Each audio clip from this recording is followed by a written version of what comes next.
Today's video is sponsored by Braum Racing.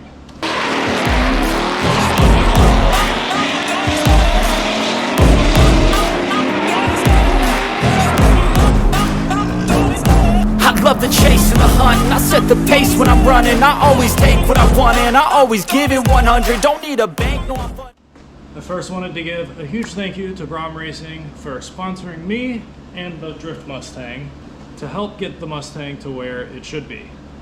That includes these two boxes. The Mustang has been lacking really just one big thing, and that is stock seat and seat belts for drifting. Absolutely sucks. And thankfully, Braum Racing has a solution for that. Not only did Braum Racing hook me up with some SFI certified harnesses for both driver and passenger, which are absolutely sick. I mean, look at these things. Check this thing out. This is SFI certified. Very nice construction. I mean, 5-point harness, cam lock. These are sick. The logo is like rubberized. Really sick. I mean, look at these things. And I also have this box. Let me show you what's in the big box. Okay, as well.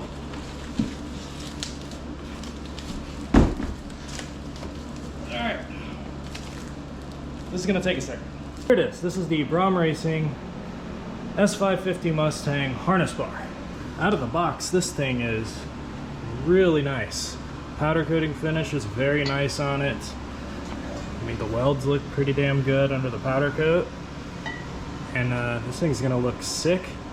And especially paired with our red harnesses, it's gonna look awesome in the Mustang. All right, so first things first, went ahead and removed the seat from the driver's side. I might have to remove the passenger. I don't believe so, since that one's not a bucket yet. And I went ahead and removed the rear plastic shit. I removed that on both sides because we're gonna have to trim it to get these bottom mount supports for the harness bar. I gotta figure out where they mount. We'll have to trim the panel a little bit to get it to fit. I have the bottom mounts for the sides already attached. Really nice quality. These are super tight clearance. So you might need a little mallet just to pop it together to get this to go in. And there's a bolt on either side that threads in. And you're gonna use the longer arms with this end because this is gonna go into where your factory seatbelt attaches down here in the chassis.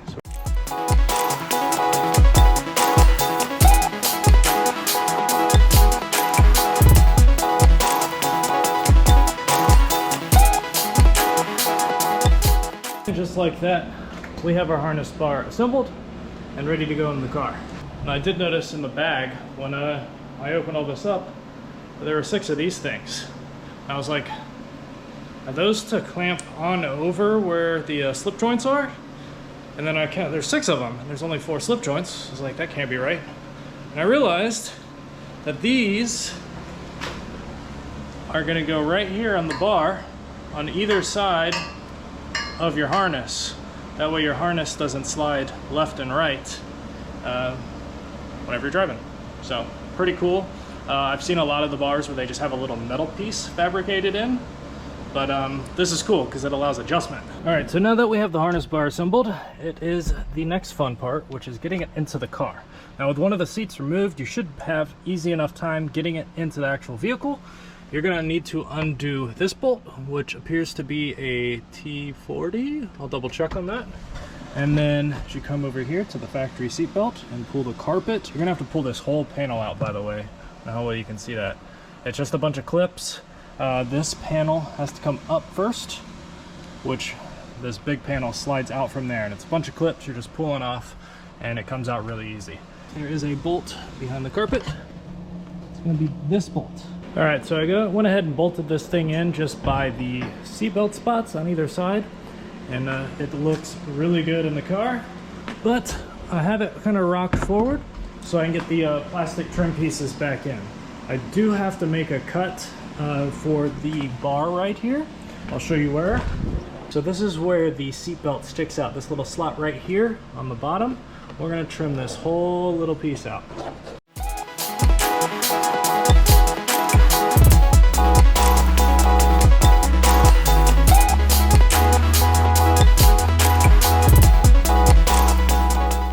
Alright, so I just used a Dremel tool with this little cutoff wheel. I think it's for metal, but it works.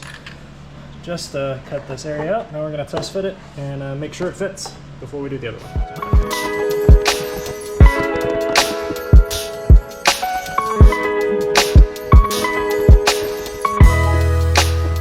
That little cut perfectly fits around the bar and goes back in easy.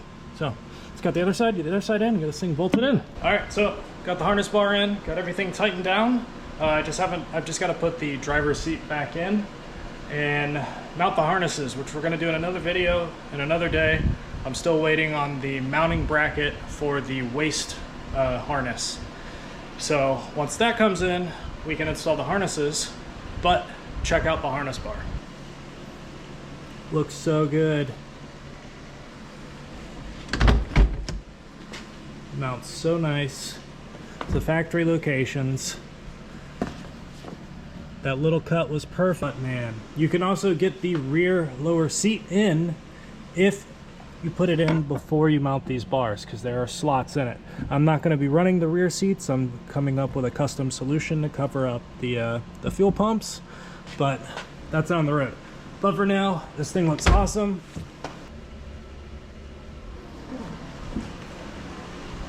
See it through the glass. All right, that's going to be it for this video. If you guys liked the video, please let me know down in the comments. If you have any questions on the install process, please let me know in the comments. I'll answer back as fast as possible. And again, thank you guys for watching the video.